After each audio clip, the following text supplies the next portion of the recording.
నమస్కారం ఘంటారావానికి స్వాగతం. ముందుగా ప్రధానాంశాలు. ఫోన్ ట్యాపింగ్ కేసులో కాసేపట్లో సిట్ విచారణకు హరీష్ రావు. తెలంగాణ భవన్ నుంచి బయలుదేరి వెళ్లనున్న మాజీ మంత్రి.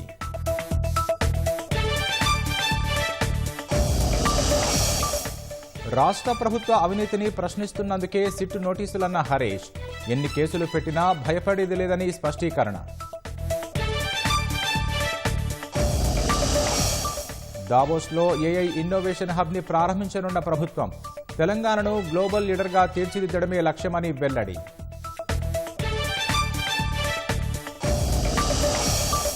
శబరిమల ఆలయ బంగారం చోరీ కేసులో ఈడీ దర్యాప్తు. మనీ లాండరింగ్ కోణంలో కేరళ, తమిళనాడు, కర్ణాటకలో సోదాలు.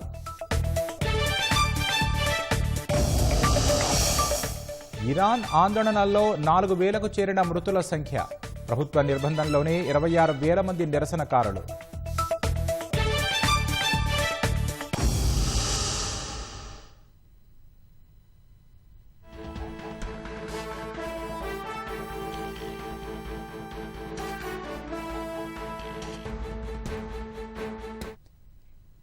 ఫోన్ అక్రమ ట్యాపింగ్ కేసులో మాజీ మంత్రి బీఆర్ఎస్ నాయకుడు హరీష్ రావు మరి కాసేపట్లో విచారణకు హాజరు కానున్నారు. జూబ్లీస్లోని కార్యాలయానికి 11 గంటలకు విచారణకు రానున్నారు. 2 ఏళ్లుగా జరుగుతున్న ఫోన్ ట్యాపింగ్ కేసు దర్యాప్తులో భాగంగా బీఆర్ఎస్ అగ్రనేతను విచారించేందుకు నోటీసు జారీ చేయడం ఇదే తొలిసారి. బీఆర్ఎస్ అధికారంలో ఉండగా రాజకీయ నేతలు, జర్నలిస్టులు, వ్యాపారవేత్తల ఫోన్లు అక్రమంగా ట్యాప్ చేశారన్న ఆరోపణలతో ఈ కేసు వెలుగులోకి వచ్చింది. ఈ వ్యవహారంలో అప్పటి స్పెషల్ ఇంటెలిజెన్స్ బ్యూరోకు చెందిన పలువురు అధికారులు కీలక పాత్ర పోషించినట్లు ఆరోపణలు ఉన్నాయి. ఈ కేసులో ఇప్పటికే అరెస్టైన అధికారులు ఇచ్చిన స్టేట్మెంట్ల ఆధారంగానే హరీష్ రావును విచారణకు పిలిచినట్లు సమాచారం. వారి వాంగ్మూలాల్లో రాజకీయ స్థాయి ఆదేశాలపై కీలక ప్రస్తావన వచ్చినట్లు సిట్ వర్గాలు భావిస్తున్నాయి. కాగా ఇప్పటికే పలువురు ఉన్నతాధికారులను విచారించిన సిట్ ఇప్పుడు రాజకీయ కోణంపైన ఫోకస్ పెట్టిన నేపథ్యంలో ఇవాల్టి విచారణ ప్రాధాన్యత సంతరించుకుంది.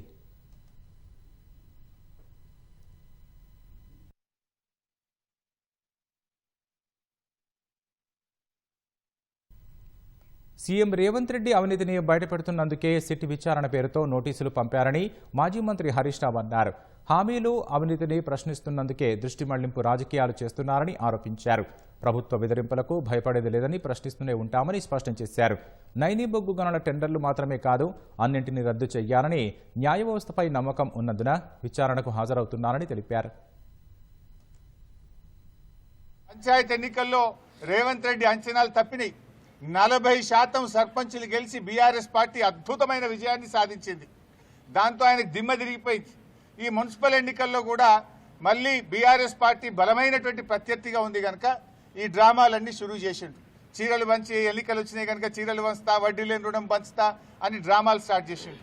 మాకు ఈ నోటీస్ ఇచ్చి ఫోన్ ట్యాపింగ్ కేసులో ఏదో ఉంది అనేటువంటి ఒక అంటే చూడండి క్రైమ్ సినిమా సీరియల్ లెక్క నడుపుతా ఉన్నాడు. 2 ఏళ్ల నుంచి డ్రామాలు ఆడుతున్నావు. ఆల్రెడీ నువ్వు గతంలో నా మీద ఫోన్ ట్యాపింగ్ కేసు పెడితే హైకోర్టు కొట్టేసింది, సుప్రీంకోర్టు కూడా కొట్టేసింది. న్యాయం నిలబడ్డది, ధర్మం నిలబడ్డది. అయినా నువ్వు మళ్ళీ పిలుస్తున్నావు. సుప్రీంకోర్టే కొట్టేసినాక మళ్ళీ పిలుచుడేంది డ్రామా? ఏంది డ్రామా? అంటే ఒక కంటిన్యూస్గా ప్రజల్ని ఎంగేజ్ చేయాలని, మీడియాను డైవర్షన్ చేయాలని, ప్రజల అటెన్షన్ డైవర్షన్ చేయాలని. నువ్వు ఎంత డైవర్షన్ చేసినా నేను ఎడవం. నీ బొగ్గు కుంభకోణం గురించి నిలదీస్తూనే ఉంటాం. నువ్వు ఆంధ్రాకు అమ్ముడుపోయిన విధానాన్ని నిలదీస్తూనే ఉంటాం. నీ యొక్క అవినీతి బాగోతాలు అన్నీ కూడా బయట పెడుతూనే ఉంటాం.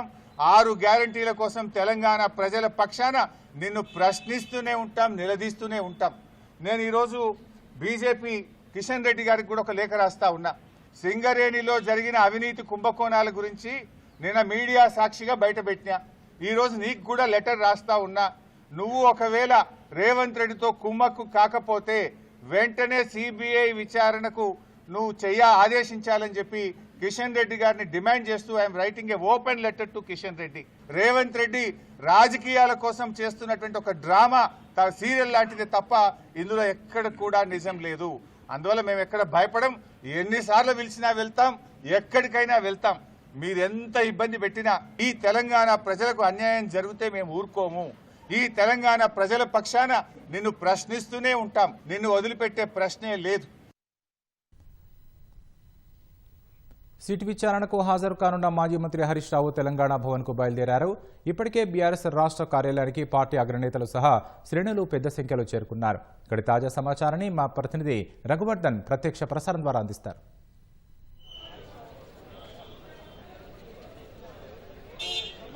తెలంగాణ భవన్కు ఇప్పటికే పలువురు మాజీ మంత్రులు, శాసనసభ్యులు, శాసన మండలి సభ్యులు, సీనియర్ నేతలందరూ కూడా తెలంగాణ భవన్కు చేరుకున్నారు. కాసేపట్లో హరీష్ రావు, కేటీఆర్తో పాటు ఇతర ఎమ్మెల్యేల నేతలు కూడా తెలంగాణ భవన్కు చేరుకున్నారు. నానక్రామ్గూడెంలోని హరీష్ రావు నివాసం నుంచి నేతలందరూ కూడా బయలుదేరారు. ఉదయం 11 గంటలకు Harish Rao జూబ్లీహిల్స్లోని SIT police స్టేషన్లోని SIT ఎదుట విచారణకు హాజరు కావాల్సింది. ఫోన్ ట్యాపింగ్ సంబంధించి నిన్న పోలీసులు నోటీసులు జారీ చేసిన నేపథ్యంలో అందుకు సంబంధించిన కేసులో సిట్ విచారణకు హరీష్ రావు హాజరు కావాల్సింది. ఈ నేపథ్యంలో ఆయన తెలంగాణ భవన్కు కాసేపట్లో చేరుకుని కాసేపట్లో అందుబాటులో ఉన్న నేతలు, కార్యకర్తలతో హరీష్ రావు, కేటీఆర్ సమావేశమవుతారు. ప్రధానంగా తన నివాసం నుంచి బయలుదేరే ముందు హరీష్ రావు మీడియాతో మాట్లాడుతూ కొన్ని వ్యాఖ్యలు చేశారు. తాను ఫోన్ ట్యాపింగ్ కేసులో తనకు ఇప్పటికే హైకోర్టుతో పాటు సుప్రీంకోర్టు కూడా క్లీన్ చిట్ ఇచ్చింది. క్లీన్ చిట్ ఇచ్చినప్పటికీ కూడా మళ్ళీ రాష్ట్ర ప్రభుత్వం కావాలనే ఉద్దేశపూర్వకంగా ఈ నోటీస్ ఇచ్చిందని, ఇదంతా కేవలం అటెన్షన్ డైవర్షన్ పాలిటిక్స్గా హరీష్ రావు అభివర్ణించారు.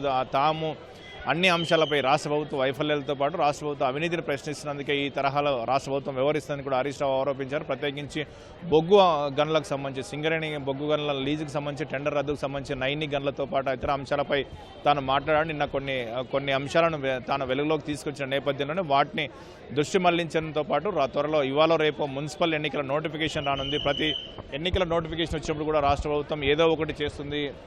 గతంలో వివిధ ఎన్నికలు వచ్చినప్పుడు కూడా కేటీఆర్కి నోటీసులు సంబంధించిన అంశాలు వచ్చాయి. అదే మున్సిపల్ ఎన్నికల నోటిఫికేషన్ వస్తున్న క్రమంలోనే తనకు ఈ ఫోన్ ట్యాపింగ్ కేసులో విచారణకు హాజరు కావాలని సిట్ నోటీసులు వచ్చాయని కూడా హరీష్ రావు అన్నారు. ఇదంతా కూడా నిలబడదని, తాము ఇటువంటి కేసులకు వాటికి భయపడేది లేదు, ఇటువంటి ఎదుర్కొంటామని హరీష్ రావు చెప్తున్నారు.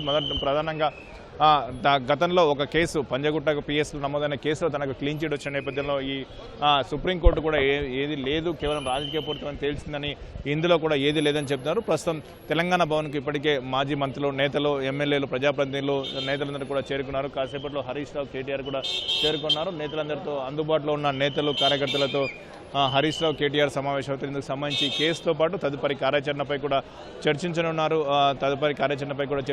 న్యాయపరంగా కూడా సంప్రదింపులు జరుపుతున్నారు. ఇప్పటికే అదనపు అడ్వకేట్ జనరల్గా గతంలో పనిచేసిన రామచంద్రరావుతో పాటు ఇతరులు కూడా వారు హరీష్ రావు వెంట ఉన్నారు. న్యాయవాదులతో కలిసి సిట్ విచారణకు హాజరు కానున్నారు. సిట్ విచారణలో ఏ అంశాలను సిట్ అధికారులు లేవనెత్తారు, వాటికి ఎటువంటి సమాధానం ఇవ్వాలన్న విషయమే కూడా తదుపరి సిట్ విచారణకు హాజరైనంతరం న్యాయవాదులు చర్చించి అందుకు అనుగుణంగా చర్యలు తీసుకుంటామని కూడా హరీష్ రావు చెప్పారు. అందుకు అనుగుణంగా న్యాయవాదులతో పాటు కలిసి తెలంగాణ భవన్ నుంచి సిట్ విచారణకు హరీష్ రావు వెళ్లనున్నారు. కాసేపట్లోనే ఇప్పుడే హరీష్ రావు నివాసం నుంచి బయలుదేరిన కొంతమంది నేతలు కూడా తెలంగాణ భవన్కు చేరుకున్నారు. ఎమ్మెల్యేలు కావచ్చు, ఇతర నేతలు, ప్రజాప్రతినిధులు చేరుకున్న పరిస్థితి ఉంది. హరీష్ రావు, కేటీఆర్ కూడా ఒకే వాహనంలో కలిసి వస్తున్నారు. కాసేపట్లో వారందరూ కూడా బయలుదేరి వచ్చి తెలంగాణ భవన్లో నేతలతో సమావేశమైన అనంతరం వారు హరీష్ రావు ఇక్కడ నుంచి బయలుదేరతారు, జూబ్లీహిల్స్ పోలీస్ స్టేషన్కు బయలుదేరతారు. ఈ హరీష్ రావు విచారణ తెలంగాణ భవన్కు నేతలు పెద్ద ఎత్తున వచ్చిన నేపథ్యంలో పోలీసులు కూడా భారీగా పోలీసు బలగాలను మోహరించారు. ఈ బీఆర్ఎస్ నేతలు కావచ్చు, కార్యకర్తలు కావచ్చు, ఎక్కువ మంది గుమిగూడకుండా, ఎక్కువ మంది బయటికి వెళ్లకుండా చూసేలా కట్టడి చేసేందుకు కూడా అవసరమైన జాగ్రత్తలు తీసుకుంటారు. అటు భారీ సంఖ్యలో అంటే తెలంగాణ బీఆర్ఎస్ సంబంధించిన ప్రజాప్రతినిధులతో పాటు నేతలు కూడా ఎక్కువ సంఖ్యలో తరలి వచ్చిన నేపథ్యంలో పోలీసులను కూడా భారీగా మోహరించవచ్చు. మనం ప్రస్తుతం చూడవచ్చు తెలంగాణ భవన్ వద్ద అందుకు సంబంధించిన దృశ్యాలను చూడవచ్చు. బీఆర్ఎస్ పార్టీ నేతలు, కార్యకర్తలు కూడా ఇక్కడికి వచ్చిన పరిస్థితి ఉంది. పోలీసులు అందుకు అనుగుణంగా కాసేపట్లోనే హరీష్ రావు, కేటీఆర్ ఇక్కడికి చేరుకున్నారు. పోలీసులు కూడా ట్రాఫిక్ సంబంధించి ఎటువంటి ఇబ్బందులు కూడా తలెత్తకుండా అవసరమైన జాగ్రత్తలు తీసుకుని అవసరమైన ఏర్పాట్లు చేస్తున్నారు. ఉదయం 11 గంటలకు ప్రాంతంలో తెలంగాణ భవన్ నుంచి బయలుదేరి హరీష్ రావు సిట్ విచారణకు బయలుదేరి వెళ్తారు. Over to studio. ధన్యవాదాలు రఘువర్ధన్. సిట్ విచారణలో భాగంగా మాజీ మంత్రి హరీష్ రావు తెలంగాణ భవన్ నుంచి జూబ్లీహిల్స్ పోలీస్ స్టేషన్కు వెళ్లనున్నారు. అక్కడి తాజా పరిస్థితిని మా ప్రతినిధి రమేష్ ప్రత్యక్ష ప్రసారం ద్వారా అందిస్తారు.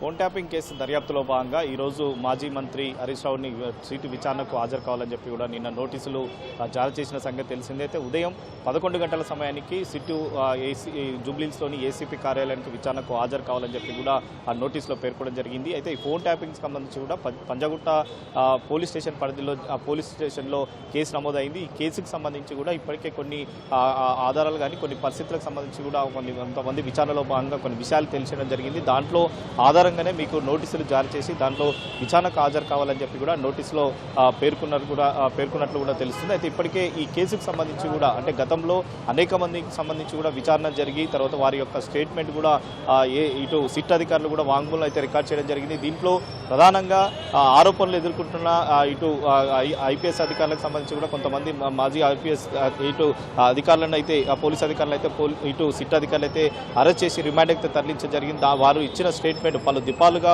ఇప్పటికే అధికారులు కూడా విచారణ కొనసాగించడం జరిగింది. విచారణలో భాగంగా చాలా విషయాలు అయితే పోలీసులు అయితే రాబట్టామని చెప్పి కూడా ఇప్పటికే ఛార్జ్షీట్ కూడా దాఖలు చేయడం జరిగింది. అదనంగా మరొక ఛార్జ్షీట్ దాఖలు చేసేందుకు కూడా సిట్ అధికారులు కూడా ప్రయత్నాలు అయితే కొనసాగుతుంది. ఆ నేపథ్యంలోనే ఇటు బీఆర్ఎస్ నేతలకు సంబంధించి కూడా తాజాగా ఎమ్మెల్సీ నవీన్ రావు విచారణ కూడా పూర్తి చేసి వారి యొక్క స్టేట్మెంట్ అయితే రికార్డ్ చేయడం జరిగింది. మరొక పక్క ఈరోజు మాజీ మంత్రి హరీష్ రావు స్టేట్మెంట్ రికార్డ్ చేసి తర్వాత ఈ సంబంధించిన కేసు సంబంధించి కూడా కొన్ని వివరాలు తెలుసుకోవాలని చెప్పి కూడా నోటీసులో పేర్కొన్నారు. కాబట్టి ఈ కేసులో పూర్తి స్థాయిలో విచారణ కొనసాగించే అవకాశం ఉంది. విచారణ సాగిన తర్వాత అసలు ఈ కేసులో ఎలాంటి విషయాలు అడుగుతారనేది కూడా ఇప్పుడు ఒక ఉత్కంఠ ఉంది. ఈ నేపథ్యంలోనే ఇటు జూబ్లీహిల్స్ పోలీస్ స్టేషన్కి హరీష్ రావు రావడం నేపథ్యంలో కూడా పోలీసులు భారీగా మోహరింపు జరిగింది. హరీష్ రావుతో పాటు బీఆర్ఎస్ నేతలకు సంబంధించి కొంతమంది ముఖ్య నేతలు కూడా ఇక్కడికి వచ్చే అవకాశం ఉంది. భారీ ఎత్తున కార్యకర్తలు కూడా భారీగా వస్తారు. కాబట్టి వారికి సంబంధించి కూడా ఎలాంటి ఏది జరగకుండా కూడా పోలీసులు అయితే భారీగా బందోబస్తును అయితే ఏర్పాటు చేసి కేవలం నోటీసులు ఎవరైతే హరీష్ రావుకి నోటీసులు జారీ చేయడం జరిగిందో అతన్ని ఒక్కరిని మాత్రమే లోపలికి పంపించి తర్వాత మిగతా వాళ్ళని కూడా ఎవరిని కూడా లోపల పంపించాలని కూడా ఇటు పోలీసులు అయితే నిరాకరించే అవకాశాలు ఉన్నాయి. ఇప్పటికే పోలీసులు ఇటు పోలీసులు భారీగా మోహరించి దాదాపు 300 మంది పైగా పోలీసులు అయితే ఇటు జూబ్లీహిల్స్ పరిసర ప్రాంతాల్లో అయితే ఉండడం జరిగింది. మరొక పక్క ఈ కేసు విచారణకు సంబంధించి కూడా సిట్ అధికారులు అంటే తాజాగా మరొక సిట్ వేసిన సంగతి తెలిసిందే. అదంతా కూడా హైదరాబాద్ సిపి సజనార్ నేతృత్వంలో నడవడం జరుగుతుంది. తర్వాత మిగతా సభ్యులకు సంబంధించి కూడా ఈ సిట్టు పూర్తి స్థాయిలో దర్యాప్తు కొనసాగుతుంది. మరొక పక్క రాజకీయ నేతలకు సంబంధించి ఇప్పటికే వారి యొక్క స్టేట్మెంట్లను రికార్డ్ చేయడం కొంతమందిని రికార్డ్ చేసిన వాటిని అన్ని కూడా ఎవరెవరు ఆ స్టేట్మెంట్ వారి విధానాలు ఇవ్వడం జరిగిందో ఆ స్టేట్మెంట్కి సంబంధించి కూడా పూర్తి స్థాయిలో అందరినీ ఈ కేసులో ఎవరైతే ఆరోపణలు ఎదుర్కొంటున్నారో వారి యొక్క స్టేట్మెంట్లు అయితే అధికారులు అయితే రికార్డ్ చేసే అవకాశం ఉంది. రికార్డ్ తర్వాత ఇటు మరొకసారి ఛార్జ్షీట్లో మొత్తం పొందుపరిచి తర్వాత కోర్టుకు అయితే సమర్పించే అవకాశం ఉంది. మరొక పక్క ఈ కేసులో ప్రధాన నిందితుడిగా ఉన్న ఎస్ఐబి మాజీ చీఫ్ ప్రభాకర్ రావు ఎవరైతే ఉన్నారో అతను సుప్రీంకోర్టు ఆదేశాలతో కూడా దాదాపు 15 రోజుల పాటు కూడా కస్టడీకి సంబంధించి కూడా విచారణలో కొనసాగించడం జరిగింది. దాదాపు సుదీర్ఘంగా అతను విచారించి అసలు ఈ ఫోన్ అక్రమ ట్యాపింగ్ సంబంధించి ఎవరి ఆదేశాలతో కూడా ఇదంతా నిర్వహించారు దానికి సంబంధించిన కూడా వివరాలు అనేక సార్లు పలు దఫాలుగా కూడా అడగడం జరిగింది. అయినప్పటికీ కొంతవరకు పోలీసులు సమాచారం ఇవ్వడం జరిగింది. కానీ మరొక పక్క అతన్ని సహకరించట్లేదని చెప్పి కూడా సిట్ అధికారులు ఇటు సుప్రీంకోర్టు దృష్టికి తీసుకుపోవడం జరిగింది. అయినా ఆ కేసుకు సంబంధించి కోర్టులో కొనసాగుతుంది. మరొక పక్క ఇటు రాజకీయ నేతలకు సంబంధించి అయితే నోటీసులు జారీ చేయడం తర్వాత ఒక్కొక్కరిని విచారణ ఇస్తున్న నేపథ్యంలో కూడా ఇటు ఇప్పటికే వివిధ పార్టీకి సంబంధించిన నాయకులను అయితే పోలీసులు విచారించడం జరిగింది. వారు నేరుగా ఎంపీలు కానీ తర్వాత పార్టీకి సంబంధించి కూడా నేతలు కొంతమంది ఉన్నారు కాబట్టి వారు కూడా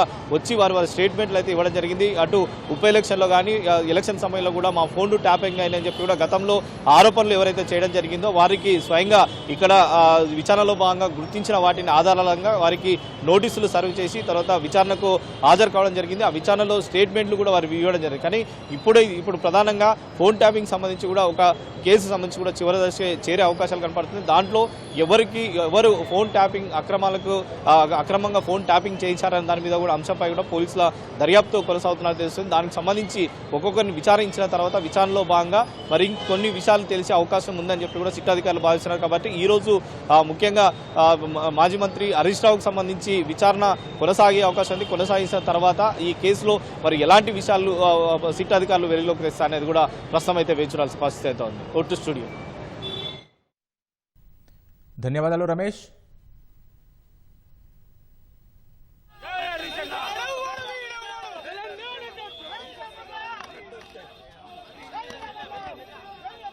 జై హరీష్ అన్న.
ఏఐ రంగంలో రాష్ట్రాన్ని గ్లోబల్ లీడర్గా నిలబెట్టే దిశలో రాష్ట్ర ప్రభుత్వం చరిత్రాత్మక అడుగు వేయబోతోంది. తెలంగాణ ఏఐ ఇన్నోవేషన్ హబ్ను స్విట్జర్లాండ్లోని దావోస్లో ఇవాళ సీఎం రేవంత్ రెడ్డి ప్రారంభించనున్నారు.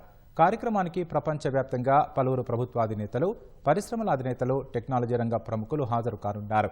ఏఐ పరిజ్ఞానాన్ని వినియోగించడం, ఏఐ ఆవిష్కరణలను వేగవంతం చేసేందుకు ప్రత్యేకంగా రూపొందించిన స్వతంత్ర సంస్థగా టీఏఐహెచ్ ప్రపంచ ఏఐ ప్రయోగ వేదికగా పనిచేయనుంది. దావోస్లో తాము కేవలం పెట్టుబడులు మాత్రమే అడగట్లేదని, నూతన ఆవిష్కరణల మేలు కలయికగా ఉన్న తెలంగాణలో ఏఐ భవిష్యత్తును నిర్ణయించేందుకు ప్రపంచ దేశాలను ఆహ్వానిస్తున్నామని సీఎం రేవంత్ రెడ్డి పిలుపునిచ్చారు. ఇవాళ నుంచి ఈ నెల 23 వరకు జరగనున్న ప్రపంచ ఆర్థిక వేదిక సదస్సుకు సీఎం రేవంత్ రెడ్డి బృందం హాజరు కానుంది.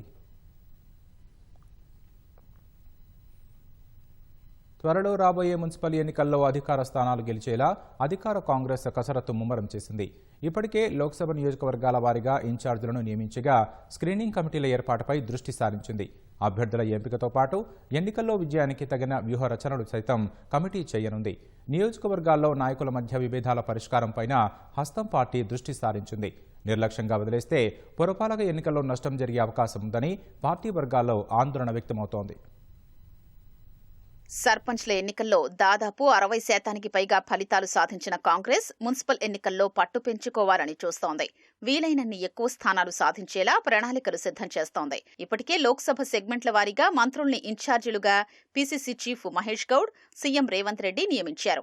ఇన్ఛార్జి మంత్రి చైర్మన్ గా, లోక్సభ స్థానం పరిధిలోని డీసీసీ అధ్యక్షులు కన్వీనర్లుగా, ఎంపీలు, ఎమ్మెల్యేలు, లోక్సభకు పోటీ చేసిన నేతలు, సీనియర్ నాయకులతో స్క్రీనింగ్ కమిటీ వేస్తున్నట్లు పీసీసీ అధ్యక్షుడు మహేష్ కుమార్ గౌడ్ తెలిపారు. మున్సిపల్ ఎన్నికల్లో పార్టీ తరపున పోటీ చేసే అభ్యర్థుల ఎంపికతో పాటు అభ్యర్థి గెలుపు వ్యూహరచనపైన స్క్రీనింగ్ కమిటీలో కీలకంగా పనిచేయనున్నట్లు తెలుస్తోంది.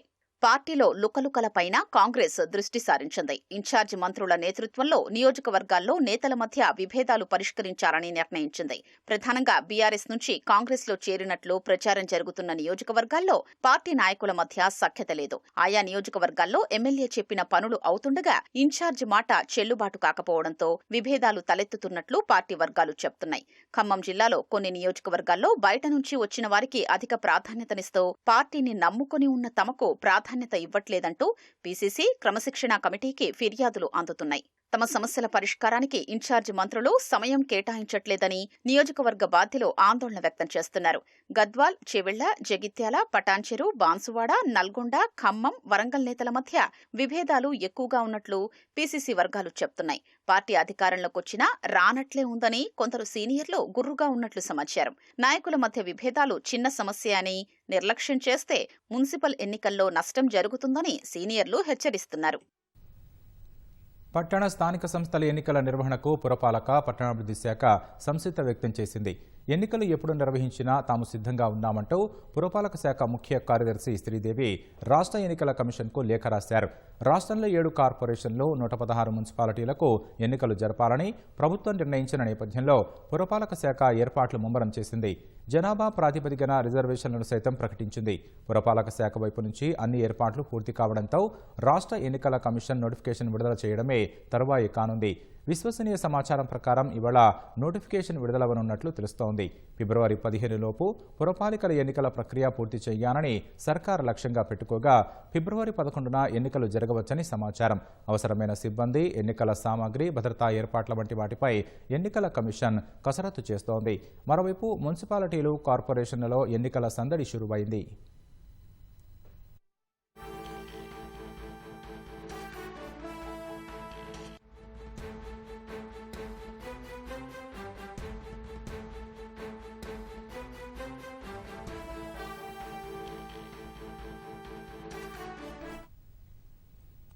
పురపోరు సన్నాహకారులు సమీక్షిస్తున్న బీఆర్ఎస్ నేతల పనితీరును విశ్లేషిస్తోంది. బాగా పనిచేస్తూ మంచి ఫలితాలు సాధిస్తున్న వారిని అభినందిస్తూనే అవసరమైన చోట నేతలకు సూచనలు చేస్తోంది. ఆయా నియోజకవర్గాల్లో పార్టీ తరపున ప్రజా సమస్యలపై చేపట్టిన కార్యక్రమాలను రాష్ట్ర పార్టీకి నివేదించాలని సూచించింది. సర్కారుపై ఉన్న వ్యతిరేకతను ఉపయోగించుకొని గెలిపే లక్ష్యంగా పురపోరు కోసం సమర్థంగా పనిచేయాలని నేతలకు బీఆర్ఎస్ నాయకత్వం స్పష్టం చేసింది. వరుస ఓటముల్ని ఎదుర్కొన్న బీఆర్ఎస్ ఇటీవలి పంచాయతీ ఎన్నికలతో కొంత ఊపిరి పీల్చుకుంది. సర్పంచ్ ఎన్నికల్లో 4,000కు పైగా స్థానాల్ని దక్కించుకున్న గులాబీ పార్టీ ఆ స్ఫూర్తితో పురపోరుకు సిద్ధమైంది. ఉమ్మడి జిల్లాల వారీగా ప్రజాప్రతినిధులు, మాజీలు, పార్టీ అధ్యక్షులతో బీఆర్ఎస్ నాయకత్వం సన్నాహక సమావేశాలు నిర్వహిస్తోంది. పంచాయతీ ఎన్నికల ఫలితాలు విశ్లేషిస్తూనే మున్సిపల్ ఎన్నికల కోసం సమీక్షిస్తోంది. నేతల పనితీరుకు సంబంధించిన అంశాలపై చర్చిస్తున్నారు. పంచాయతీ ఎన్నికల్ని సీరియస్ గా తీసుకున్న చోట మంచి ఫలితాలు వచ్చాయని, అంతగా దృష్టి సారించని చోట ఆ తరహా ఫలితాలు రాలేదని విశ్లేషించారు. రానున్న శాసనసభ ఎన్నికలకు బలమైన బృందాన్ని ఏర్పాటు చేసుకునేందుకు స్థానిక సంస్థల ఎన్నికలు దోహదపడతాయని, ఆ అవకాశాన్ని ఉపయోగించుకోవాలని సూచిస్తోంది. నియోజకవర్గాల్లోని నేతలు, బాధ్యుల్లో చాలా మంది నేతలు బాగా పనిచేస్తున్నారని ప్రశంసిస్తూనే కొందరు ఇంకా సీరియస్ గా పనిచేయాల్సిన అవసరం ఉందని చెప్తోంది. పార్టీ కార్యక్రమాలు, ప్రజా సమస్యల ఆధారంగా ప్రజల్లోకి మరింతగా వెళ్లాలని సూచిస్తోంది.